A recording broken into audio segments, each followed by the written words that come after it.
Just say Cal, is that okay? So, you're up, man. Call the meeting to order. You're good, we're good now. I'm actually going to talk. My name's Weston Bowles. I'm Name's with. what? Gotta speak in the microphone. Yeah, Some my of name's us Weston. think you're good, namely me. No worries. Well, let me know if I need to repeat myself. My name is Weston Bowles. I work for W.K. Dixon. We're a local engineering and planning firm headquartered here in Charlotte. Also, I got Cal. He's with DB Development, going to be the developer on the project. And then also I got Melissa Oliver and Fred Matrulli with Pulte Homes as well. So feel free to ask me questions through the presentation. And obviously, We got Mr. McIntyre here. absolutely. Any questions, I'm ready for it. As you said, this is Chestnut Lane subdivision. Obviously, by the name, it's off of Chestnut Lane. It's in between, this is kind of overall aerial of the project. It's in between Potter Road and Weddington Matthews. Going to the next slide, it kind of shows the aerial in the background, which shows the proximity to the existing shopping center. As well as, and we'll highlight the Walding at Austin Village. I highlighted that just because it was a recent development and kind of the lot size that we're looking for in this development, but not the density. Their density is well greater than what we're looking for, but just want to highlight proximity to that to our project. This right here is kind of the land use for the town in this area.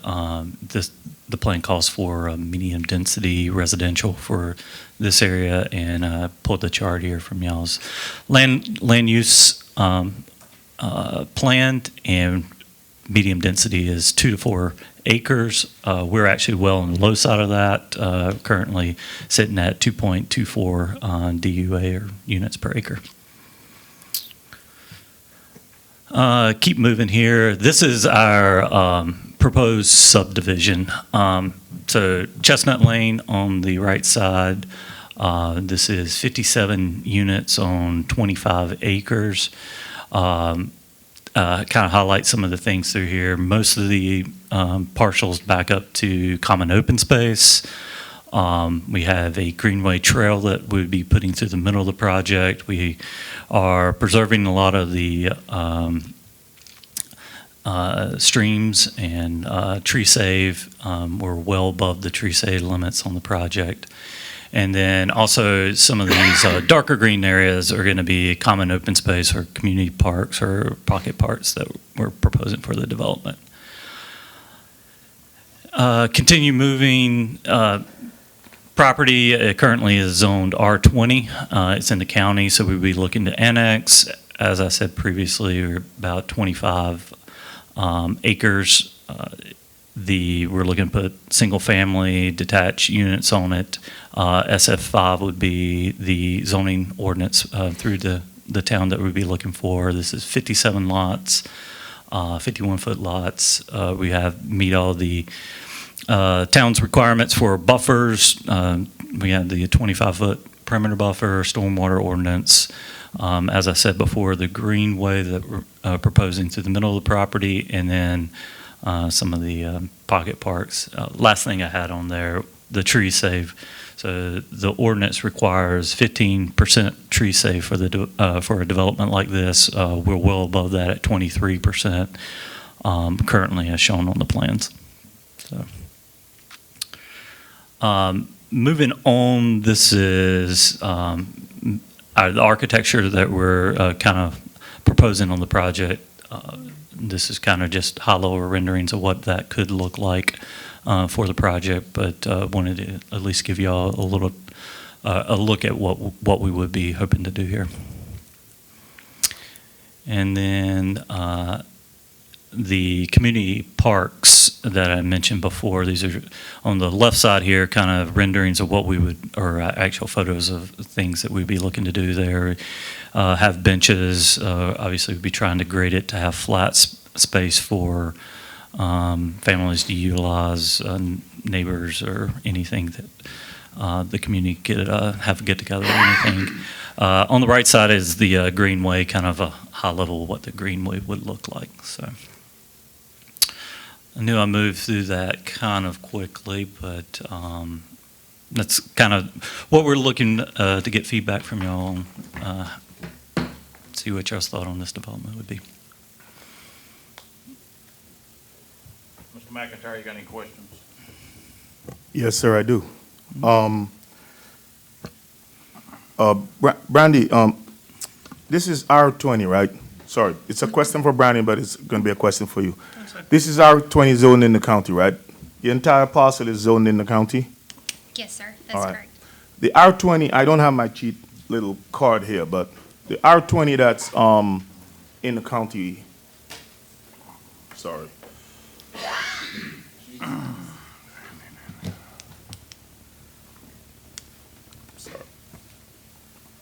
So R20 calls for 2.2 per acre, and you're proposing 2.24 per acre. All right. So that's 0.4. It's a small difference. But for the town of Indian Trail, and that goes to you, Brandy, again, just so that you remember, is it up to 90 or 99 you have two entrance/exits, or is it past, what happens past 50? Sure, Councilmember McIntyre, that's a great question. So it's actually 50 for our code. So we have discussed having an emergency access if needed. They are so close to the 50 that we're not concerned that it's, an actual day-to-day second entrance, but that if something occurred at that main entrance, wreck, whatever it may be, fire trucks blocking it, that other residents would have some way to get back in and out of their dwelling. Is that proposed somewhere on the map here, or is that, can we see that on the map? So I apologize, I skipped over that. We are proposing right here, this is what we would be using as our emergency access off the end of this cul-de-sac right here. Is that the one in the brown or the gray there? The gray, yeah. Yeah. Mhm. Right through there. All right. One more question, Mr. Barber, and then I'll pass it on. We are aware that there's a sewer shortage in the county and all that stuff. We do not control that, they do. Yeah. But if all things being equal, you came to the council, people were, other council members were amenable to this, when would you look to begin construction on that? If everything was available? So if we were, assuming once we get approved rezoning, we'd have to go through design. And so if you're looking from today's date, and Kyle, y'all want to talk? I'm not going to hold you to this. Just look at year, 2 years. I mean, Good evening. I'm Fred Matrulli. I'm with Pulte Homes. Yeah, we wouldn't close on the property and start construction until we knew sewer was there and in place. So we're being told, or the last date or year that I heard was 2025-ish timeframe. So it wouldn't be until then, until we actually started development, which would mean, you wouldn't start seeing homes until at least a year after that. So you would start seeing homes going on. I was going to ask you about the price, but it doesn't make sense right now. Hard to really predict kind of where we go. All right. Thank you, sir, Mr. Barber. Councilman Gay, you got any questions? Yeah, just curious what square footage is the average in here? Yeah, we would be, we don't have it nailed down right now, but this is a 50-foot wide lot, so the product's 40-foot wide. And general depth ranges from 60 to 70 feet in depth of the home or footprint, two-car garages, and square footage would range anywhere from 2,000 up into 3,500 square feet. Nice big homes, Mhm. yeah. I guess the only other question I've got, one of the biggest problems I hear from folks in the subdivisions is parking. Mhm. And they're getting parking tickets left and right. And so anyway, is there any way you could consider putting some extra parking areas for guests when they've got Super Bowl parties or holidays or whatever? Yeah, we can certainly look at that. I don't know if you have yeah, I a... mean, I think ideally we're going to put some along the green space here and then back in the back, kind of spread out. And if if the kind of geometry allows for it, we can put some of the other or right here. We can look at adding potentially on the side lots here, some parking. So, yeah, I mean, obviously we realize parking's a big deal for every subdivision. So we would definitely try to max out on-street parking as much as possible. Yeah, I'd love to see that. Thank you. Appreciate it. Councilman Buhalik, you got any questions? Councilman Amberg?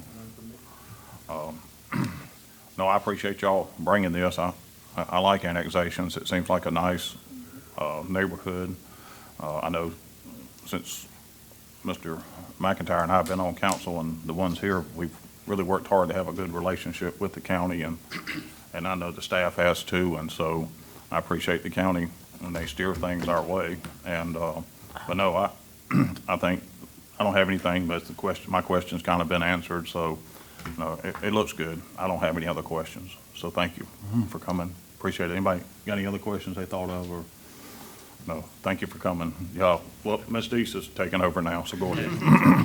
Sorry, real quick, I just wanted to clarify on the sewer issue. This is the 12-mile wastewater treatment facility. So if the 2025 timeframe seemed a little odd to you, that's the one that's getting the upgrade and can be expanded. And so that's why that timeframe is shorter than the 7 to 10 year for Crooked Creek. Thank you. Thank you. Anything else? Okay, well, workshop over. Thank you for coming. Appreciate it. Appreciate your time. Thank you. Yeah, thank you. Motion to close? We got to close the motion. I need a motion. Close the workshop. Motion to close workshop. Mr. Gates made the motion. All approve, raise your hand. Workshop is closed. Thank you. 30. I'd like to call the Indian Trail Town Council meeting to order for Tuesday, February 22nd, 2022. If we could, Councilman Amberg, would you lead us in the Pledge of Allegiance? Please stand.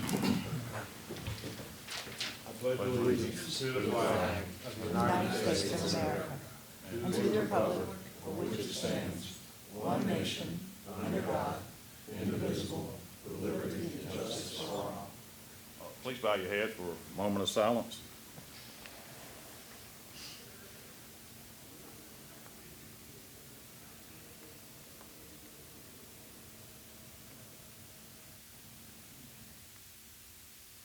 Amen. Please be seated.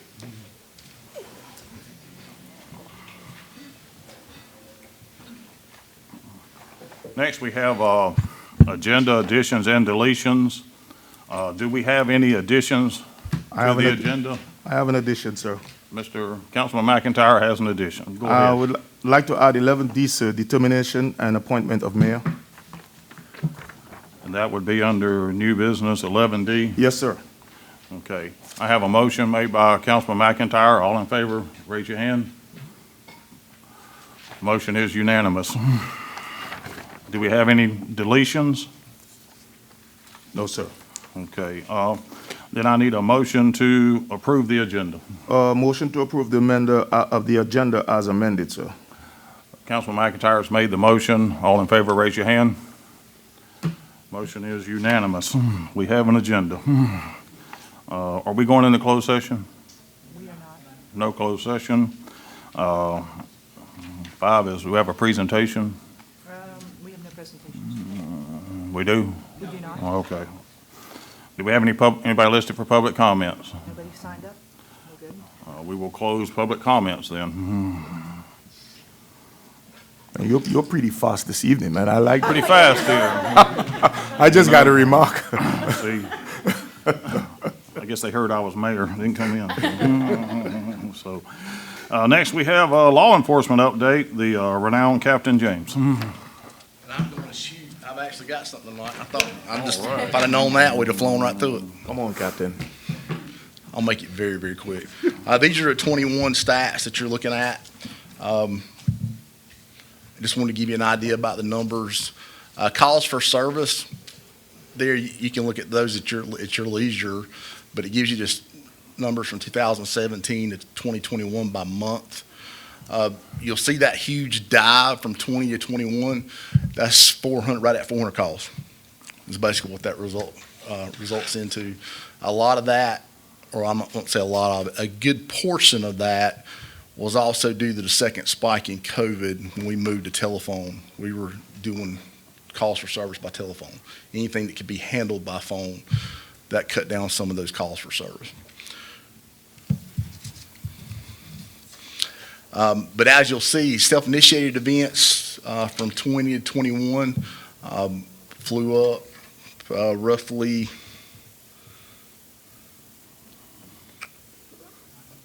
well, 11,000 from 2020. That in itself is a result of the staff you gave me last year, a lot of that. Also, it was filling seats to the ones we had in training the year prior. So that big spike in numbers is not just simple contacts with violators, but also your building checks, your preventative patrols, when they're out in the community actually speaking with people. Our Part 1 crimes or violent crimes, that blue line is aggravated assaults. Yellow line is robberies, rape. Also is that gray line that went down, and that homicide or murder rate stayed the same. Thank goodness. The aggravated assaults, I really don't have a justification for that, even though it's just 13 individual cases. I can't really tell you why, if there's a rhyme or reason to it. Those Part 1 crimes, also violent, it gives you a number count from 2017 as well. If you want to look at the, you'll see those aggravated assaults, or even though they're staying in the same ballpark, it's a good bit of a raise with 13 cases for us. Property crimes, that blue line or gray line is the larcenies, which I've got to applaud our town for that and our citizens. That's where the door locking and the closing your garages and putting your stuff up and keeping it out of view come into play. The orange line is a breaking and entering. Those are down as well. The motor vehicle thefts, they're kind of staying about the same, and that average around 10, somewhere 10 to 15. There's your property crime numbers for Part 1 crimes from 17. Traffic accidents, the difference in the colors in those lines, the blue line is the accidents that the Indian Trail cars, your cars, are actually responding to. That orange line is the Highway Patrol, and then the gray line is other Union County Sheriff's deputies that are coming from outside to actually investigate the crash. The biggest thing I see here is how many more we're investigating than the Highway Patrol. So that's 100 more than what the patrol actually investigated. And we're not trying to investigate. I don't want my guys investigating serious personal injury wrecks, ones that are going to carry them to CMC Main downtown or having to go to Charlotte afterwards to follow up on it, or fatalities. So even saying that, 105 more crashes last year than the Highway Patrol were. That's a bunch of wrecks. Investigation numbers are staying the same. We're still managing about a third of the total caseload. That's actually the cases that are assigned to our investigations division.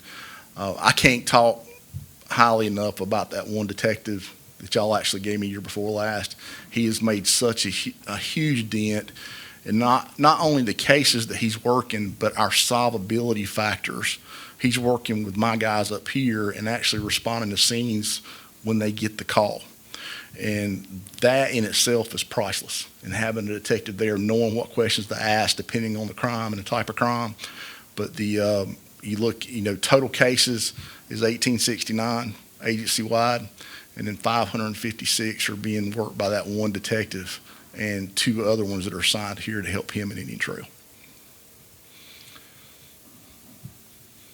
I think that's the last one, isn't it? It is. I'll be glad to answer any questions if you have any about any of the numbers or.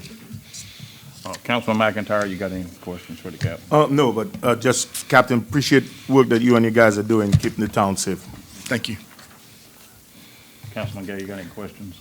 So other than fatalities, I've always wondered, sometimes I'll see the state patrol there, and then sometimes I see our folks. Is there anything that designates why one gets a call over the other, or is it just who's on duty at the time when they, Response times. response time?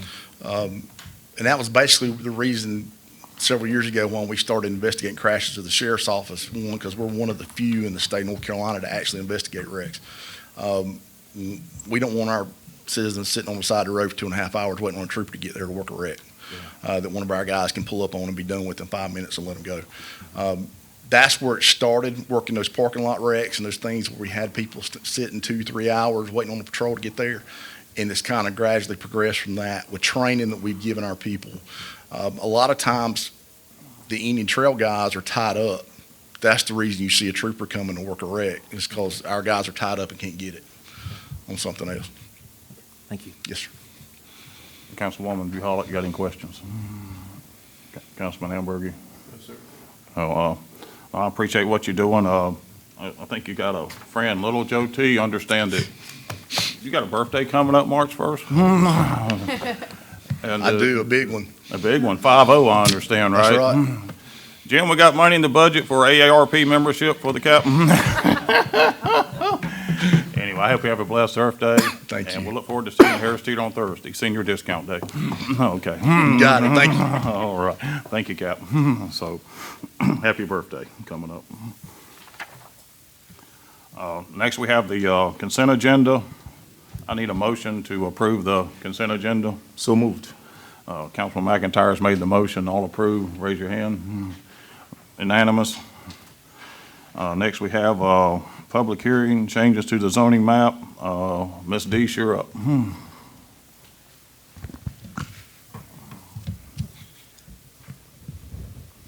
Thank you, sir. Good evening, Mayor Pro Tem and council members. Our first public hearing, one of two tonight, is the zoning map amendment 2022-0013, and this is to assign a zoning designation to a parcel located at 1810 Erringill Lane. In summary, as you may remember, this property was annexed during the February 8th, 2022 Town Council meeting. By state statute, we're required to assign an Indian Trail zoning designation within 60 days of annexation. The current zoning is R20. We are proposing Indian Trail SF2. This SF2 designation is equal to the existing R20 and is consistent with the surrounding properties, including a portion of the Collinwood subdivision located in Indian Trail. Have an aerial map just to kind of give you an idea where it's at. There's Austin Village, and then it's directly across the street from Brookhaven subdivision, located in the Collinwood subdivision. Existing site, Snowman is still present. The map here, existing zoning, displays the difference between the Union County R20 in the light blue, grayish color, and then the SF2 in the yellow. And you can see that existing Collinwood area in the yellow.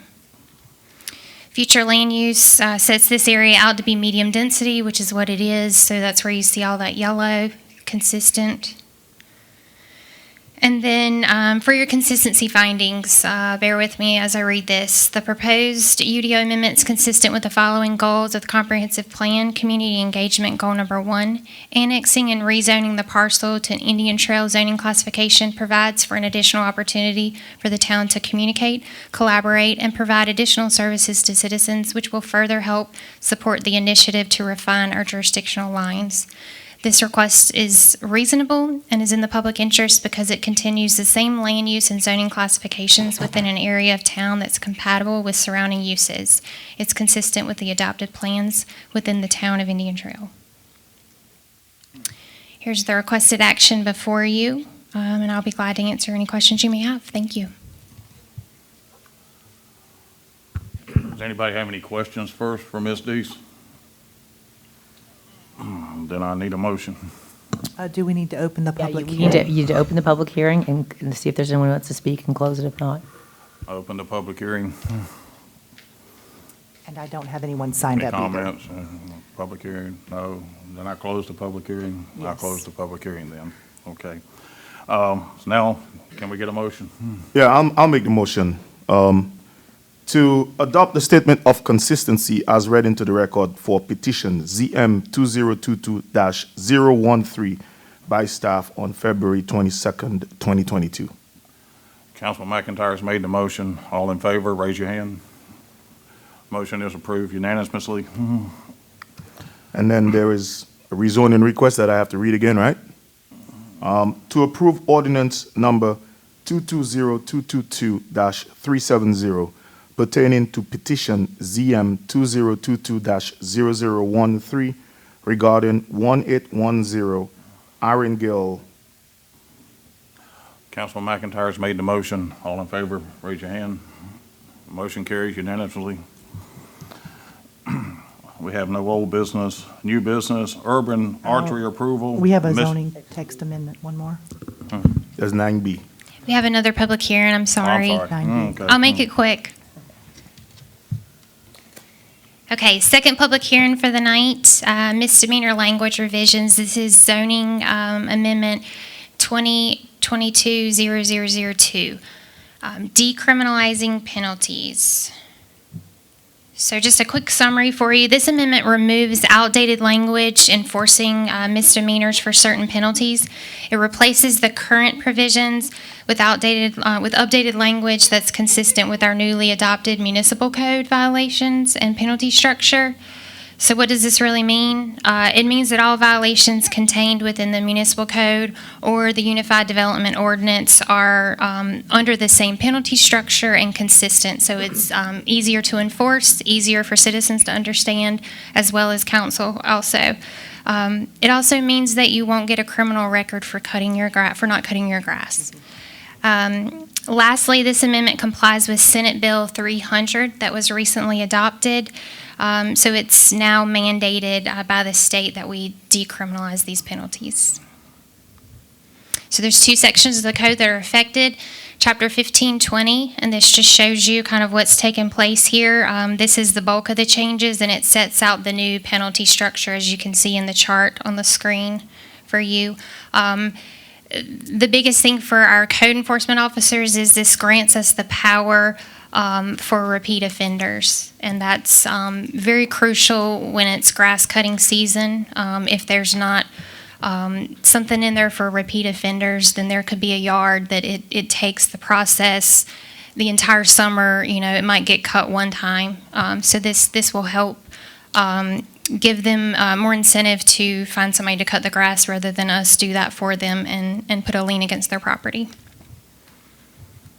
And this second section, Chapter 1170, is just removing that guilty of a misdemeanor and citing that 1520 section of penalties that we've already discussed. And here is the requested action for you. And again, would be happy to answer any questions, and thank you for your time. That's it. I'd like to open the meeting to public comments. I have no signatures. No one signed up. Okay, do we have any, no public comments? I'll close public comments. Does council have any questions? I need a motion. I'll go ahead. To approve ordinance, I'll make a motion to approve ordinance number 222-371 pertaining to petition ZT 2022-0002 regarding replacing misdemeanor language within the UDO. Councilman McIntyre is on a roll. He's made the motion. Let's keep it going. All in favor, raise your hand. Motion carries unanimously. Now we can move to new business. Okay. Mr. McLean, you're up for urban archery approval. Yes, so this is something that the state requires us to do, or council to do. It allows for archery hunting of deer, and this is for the 2023 season. So we need just a motion from council to allow it. It does have some other requirements. You have to have the property owner's consent. It has to be, obviously, this is for within town limits, and it's obviously bows only because it's archery, so. Anybody got any questions? I do. Now, if somebody's got purple painted on their boundaries, then that changes the legality, doesn't it, of hunting on somebody's property? Well, you have to have the property owner's consent to be able to hunt on the property. So yes, that would change the. But there's that personal paint designation, isn't that But right? yes, but they wouldn't have permission to Right, come on the yeah. property. So this doesn't allow you to just hunt if you want to. You have to have the property owner's consent to I be just able wanted to. to make sure the Yep. public knows that if you see purple, then, Yep. well, first of all, you should be asking for permission, but I think you can go to, well, you can be arrested, can't you, with the purple paint? Yeah. Yes, they do have to have their North Carolina inland fishing, hunting, trapping license, yes. Sure. Or permit. It's not a license, yeah. Any other questions? We need a motion to hunt with bow and arrow and archery and Indian Trail. I make the motion to approve urban archery for the 2023 season. Councilwoman Buholics made the motion. All approve, raise your hand. Motion is approved. We need a, Mr. Kramer, you're up about the fireworks. This ought to be good. Good evening, Mayor Pro Tem and Council. Just real briefly, the fire marshal obviously needs to issue a permit whenever we shoot fireworks. In order for the county to issue a permit, the local jurisdiction has to provide permission, essentially. So what we're here tonight before you is asking permission to shoot fireworks. This will be for our Family Fun Day, currently slated for the first Saturday in June 4th. As you know, fireworks truly brings the community together. I'll put our show up against anybody else's. Pretty proud of that show and everything that happens at Family Fun Day. So just truly looking for, a motion to be able to shoot fireworks off at Family Fun Day. Here to answer any questions if you have any. Question? So you will come back later with the, what you expect, the minutes and all that. You just want to give you permission to host the event, or to get a permit from the fire marshal. Correct. So I can definitely provide an update on Family Fun Day if you would like. Not right now, but No. in the future, yeah. So what I mean is, with the approval of the budget, that includes all of that. So, Okay. but it will be about a 14-minute show. Thank you. Absolutely. Excuse me. Anybody else got any questions? We need a motion. I make a motion to approve the use of fireworks for the 2023 Family Fun Day.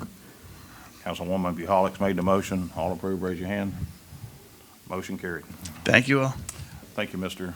Hayden Kramer. We got a state fund allocation, Mr. McLean. So we are flying. Let me see if I can keep this going. So we've had some meetings, 2x2 meetings or single conversations about some state funding that was allocated to the town through the most recent state budget. So in that, it was divided up into kind of 3 different funds that the town was allocated under. So the first one is that rural economic development, that was $50,000. Capital level park infrastructure, $250,000, and capital infrastructure projects, that being that last group, that was $10 million. Through some conversations that we had with each council member, the items that you see listed are what came out of those meetings. So some signage upgrades around town in different areas, going back to that rural economic development one. The park project would be, the town owns some parkland over off Wesley Chapel Stouts near Holly Park. It would be to develop that property. And then you can see the last column there, which is the $10 million for capital investment projects. So one of those would be to bury the utility lines on Indian Trail Road. The other one would be Shady Bluff, to do the roadway construction on that road that is an exit and an entrance out of the park, back behind us from the property we're in right now. To increase our resurfacing budget by $2 million for the next 2 fiscal years. That'll allow us to speed up some of the streets that we're paving and to be able to pave some at a little bit faster rate. And then the last one there, if you remember Indian Trail Road, We're doing a third of that project right now. There's also the other 2 sections. Council took over the road at the last council meeting. So this would be to get us in, start heading in that direction to do the whole road construction, not just the middle third. I'll open it up to any questions. One other comment that I do want to make, we want to keep this process moving forward. I do have a call out to Senator Johnson to talk about, to make sure that the state is in line with the different things that we've put here. If they do come back and have any questions, we'll bring that back to y'all, but we have some momentum. We want to keep moving in that direction, that these are some projects that the council wants to see get accomplished. And I'll take any questions. Yeah, Adam, with the momentum, when do we anticipate start dates for this stuff? I mean, will it happen this year, some of this stuff? So yes, some of this stuff will happen this year. Some of it'll, obviously, we're saying FY '22, '23 for the resurfacing, so that'll take a little bit. The burial of the lines will take some, but we are starting stuff right now behind the scenes from a staff level. Right. When, ground can start being broken on some of these things, yes, I would think some of them will be this year. Yeah, because, our citizens, they want to see results. Yep. When we come across this kind of funding, we need action. And, we talked about that when we were meeting about, council has a clear, can have some clear, big projects that they can actually accomplish with some of this money and some of the other money that we've been allocated by the federal government. And we do want to get those projects moving. Thank you. Yes, sir. Anybody else got any questions? Councilman McIntyre. This question is really for, Adam, have we received any of these funds yet, or are these sort of promises that will come? So we have not received any of these funds yet. One of the good things is these are funds that we get. They don't have to be reimbursement funds. So we have some forms that we have to fill out once council approves this. We'll get those sent back to the state. Then we'll have to get under contract with the state, and then they actually send us the funds and they sit in the bank account to do these projects. It's not like you remember some of the projects we've had with The roadways and stuff. roadways, Yeah. and it takes so long to get the money back. We don't have that with this. And then we have some reporting we have to do back to the state on which projects, how much, that kind of thing. One more thing. What's the timeline we have to have all this in again? So we have to, one of them we actually already had to send back to the state, and that was the economic development one. So we actually have the contract already ready for us to sign on that one. The other 2 have to be back to them by the end of the month, and that's why we had to hit this meeting with these projects, and we pushed so fast to have the meetings with y'all and to make this meeting. Thank you. Yes, It's just sir. something I couldn't remember. Yep. Councilman Gay, you got any questions? If there's I should have brought this up in our meetings, neglected to, but, my big thing's been light industrial and commercial.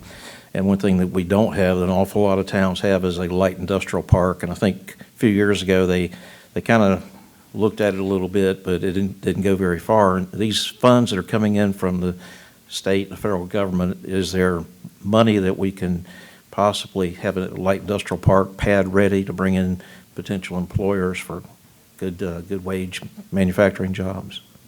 That is a very big question, and I don't think I can quite answer that one sitting here tonight. So yes, there are always things that we can look at, but that's not when I can give you an answer that, yes, we can use these funds or other funds to do that type of work. Well, it's my understanding we got some pretty rules we got to follow on how this money can be appropriated by the state, correct? That is correct. So the state set some pretty strict guidelines for this. We have the other funds that we've talked about in the past that we can maybe look at for different things, but I'll look into it. How about that? Is that a good enough answer? Yeah, that's Okay. pure economic development there if you bring in an industrial park. Councilwoman, you have any questions? I don't have any questions. I just want to say thank you. I really like the way, the speed and way we did this, and getting all the council input, and, kind of getting the majority of what everybody wanted. And I think this was put together very well. I appreciate you and the staff doing that. Do we need a motion on this, Adam? Yes, we do Mr. need a Lamont? motion. We need a Okay. motion for that the project list here looks good from council's perspective. So these are the projects we'll move forward and move to the state. And then they'll give us feedback, provide any feedback if they need something changed. Okay, I need a motion. I'll make the motion. Yep.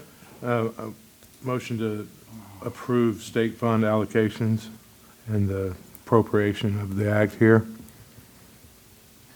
Councilman Amberg's made the motion.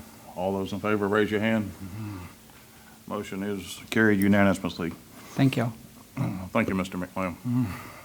Next, we have nomination for mayor. I'll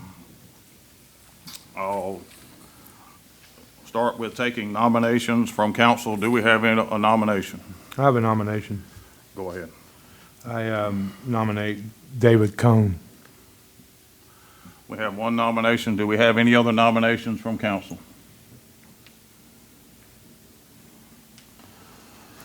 I'll need a motion to approve Mr. David Cohn as the next mayor of Indian Trail. Do we make a motion? I'll make that motion, Mr. Barber.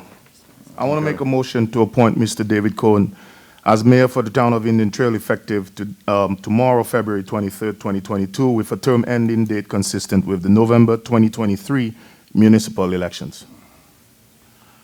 Councilman McIntyre has made a motion. All in favor, raise your hand. The next mayor of Indian Trails, David Cohn, please come forward.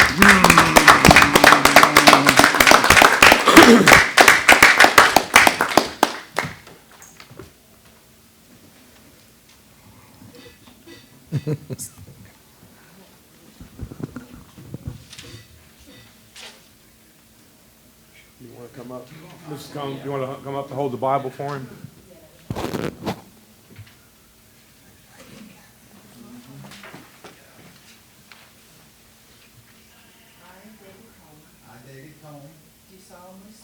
Do solemnly swear that I will support and maintain that I will support and maintain the Constitution and laws of the United States the Constitution and laws of the United States and the Constitution and laws of North Carolina, and the Constitution and laws of North Carolina, not inconsistent therewith, not inconsistent therewith, and that I will faithfully discharge and the that duties I will faithfully discharge the duties of my office of my office of mayor of the town of Indian Trail, of mayor of the town of Indian Trail, North Carolina, so help me God.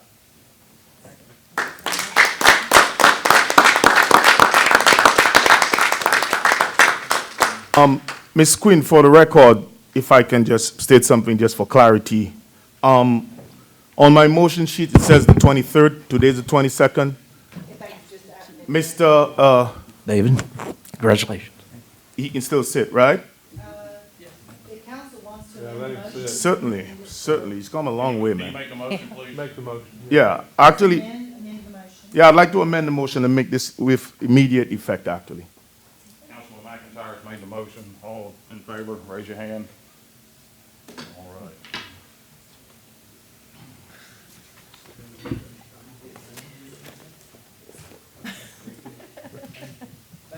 We didn't think the little gavel was big enough for you.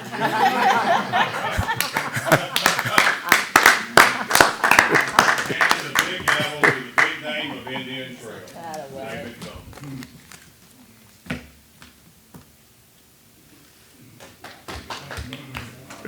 Yeah, up here, sir. Be right there. You get a seat. Congratulations. Thank you. And sir, the meeting is all yours. Thank you. Seem excited at all times, not even a little bit. You don't know how many times that when you asked for a motion that I raised my hand up there, I kept going like this. I don't need to do that. But anyway, it's an honor. Thank you. I did kind of prepare a little something. I promise you it won't be more than 30 or 40 minutes up here. So, no.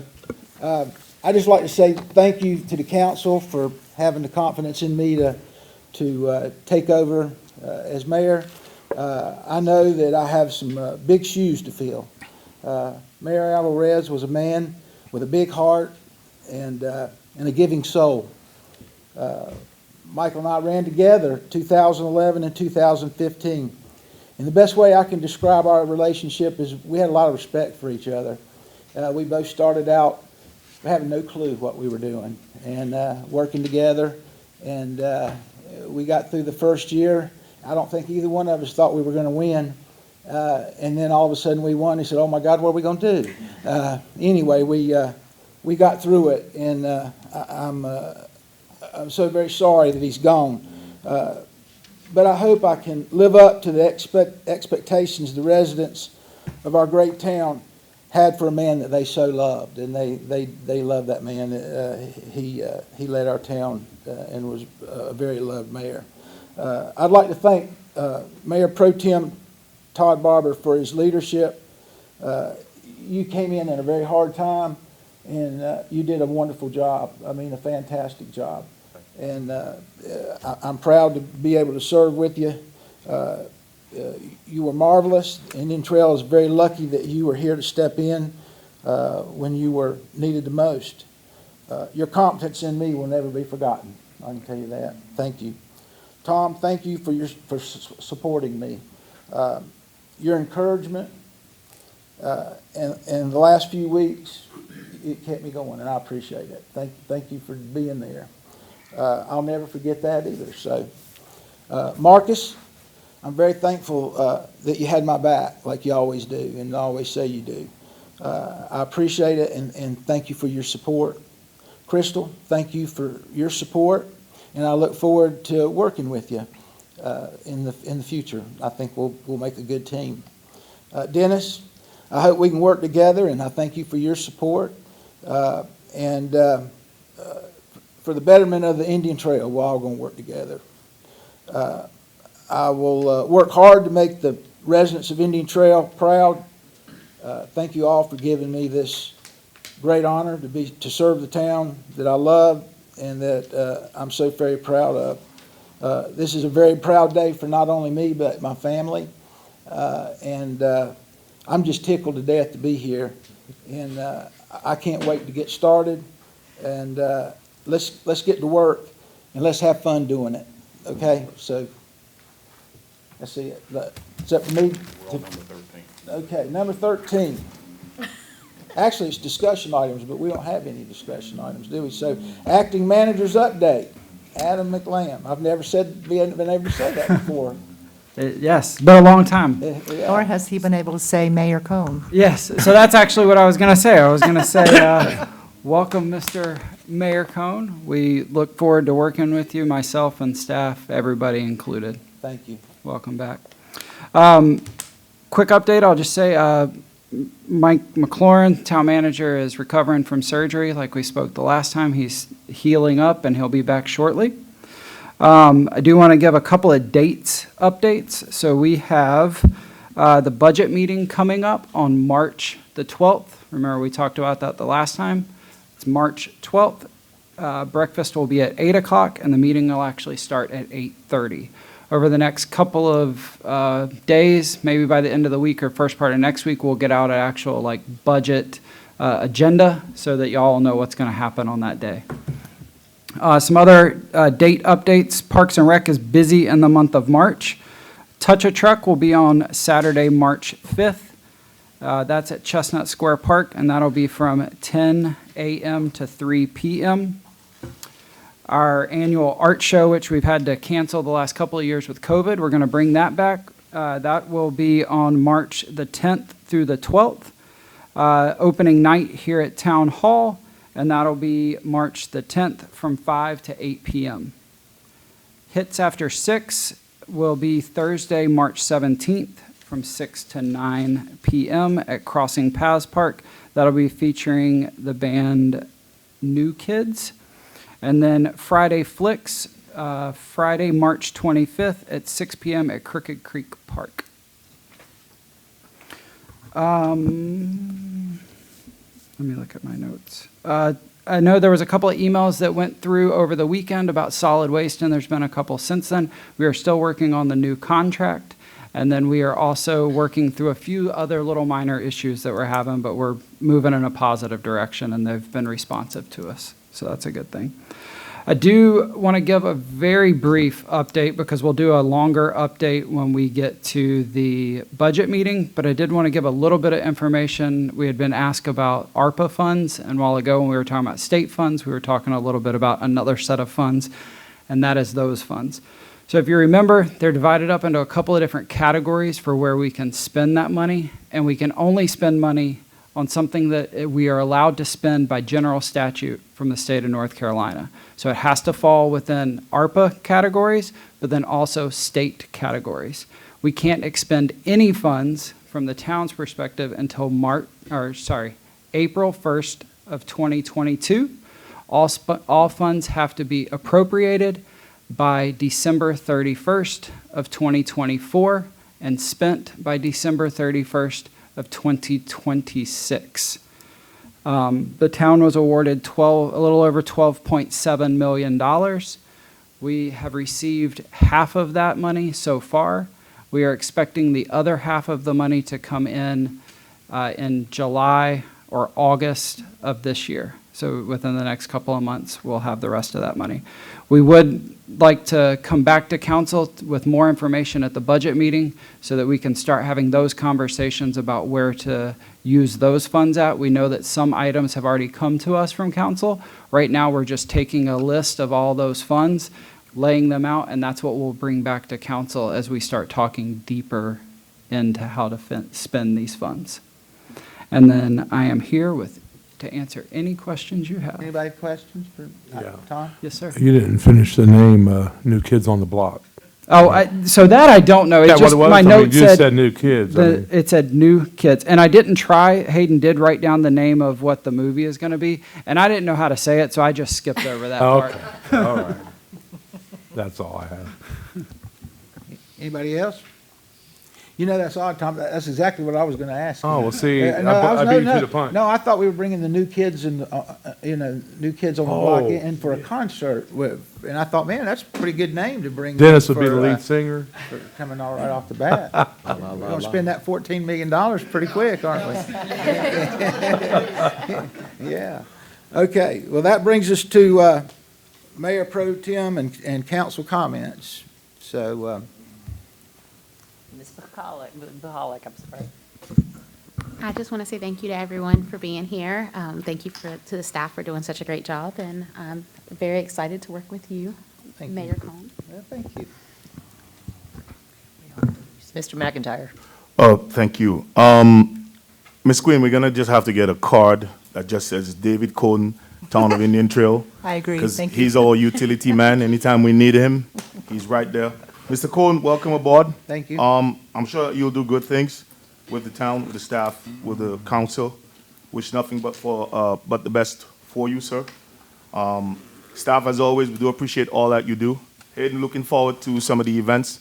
Seems COVID is sort of on its way down. It means that people can gather a little more.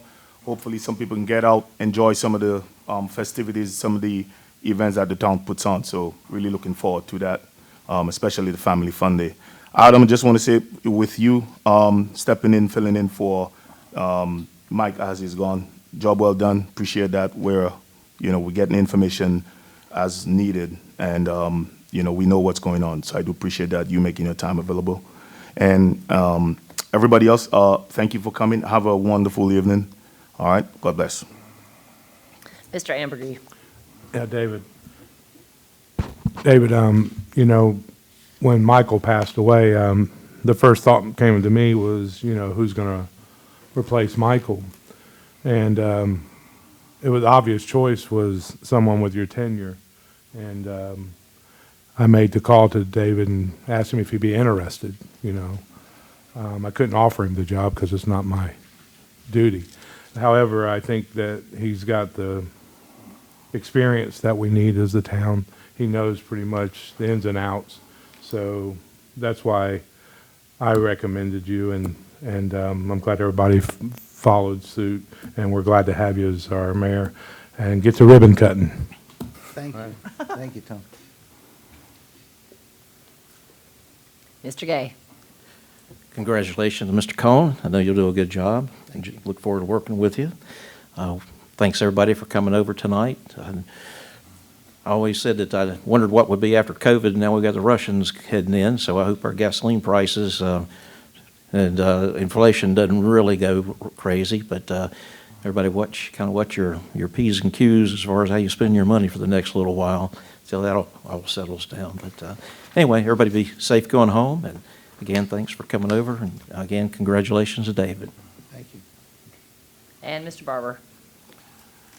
First off, I'd like to give a shout out to Mike McLaurin. His birthday is February 28th, and you know he's listening. So happy birthday, Mike. Other than that, I'd like to thank everybody, Ms. Queen and the staff, and Mr. McLam, and especially Ms. Ball for helping me with this and be prepared and go through things. And I feel like, that Michael Alvarez would have been proud of what I did, and he runs a good meeting, and his jokes were corny, but that's okay. But he's missed. And I'd like to welcome David Cohn as the next mayor of Indian Trail. We have a lot of things in common that we believe. He's a big believer in the parks. He's a big believer in our sheriff's contract and the sheriff's department, fiscal responsibility. And we've served together, and we've come together on so many decisions together. He was just the right choice at the right time right now to fill in with his experience for a popular mayor. And Mr. Cohn has his own popularity. He's finished first in 2 elections, and he's been involved in 10 years. So as Mr. Ambergy so eloquently pointed out, you have the experience, now you have the gavel, so congratulations. Hey, David, could you show everybody your new gavel? Oh, I did. I don't think everybody saw it. Like yeah. Thor the Hammer Man, don't mess with him now. Congratulations. Thank you, sir. Appreciate it. And Mayor Cohn. Oh, man. Oh, boy. I've already kind of made my little speech tonight, but it is an honor, and I'm going to enjoy working with all of you. I'm looking forward to it in a big way. I don't think I'll ever be able to fill Michael's shoes the way Michael filled them, but we're going to move on and always remember him for who and what he was. So with that being said, I'm excited. And Karen, thank you too. I kind of left you out a minute ago, and I always like to include you because I think you're the best at what you do too. So anyway, I'm tickled, and I am tickled, and can't wait to see you next week, or in 2 weeks actually. It's only 2 weeks from today, which is very odd that we have a council meeting that quick, but it's a short month, and we have a Tuesday starting on the 1st, so I think the 8th is our next meeting, and anyway, we'll see you then. Oh, yes, can I, thank you. Y'all remind me of these little things, because I space out a little bit sometimes, and I'm going to be waiting on Michael to do something, and he's not here to do it, but can I get a motion to adjourn? I motion for us to adjourn. Okay, all in favor? Unanimous.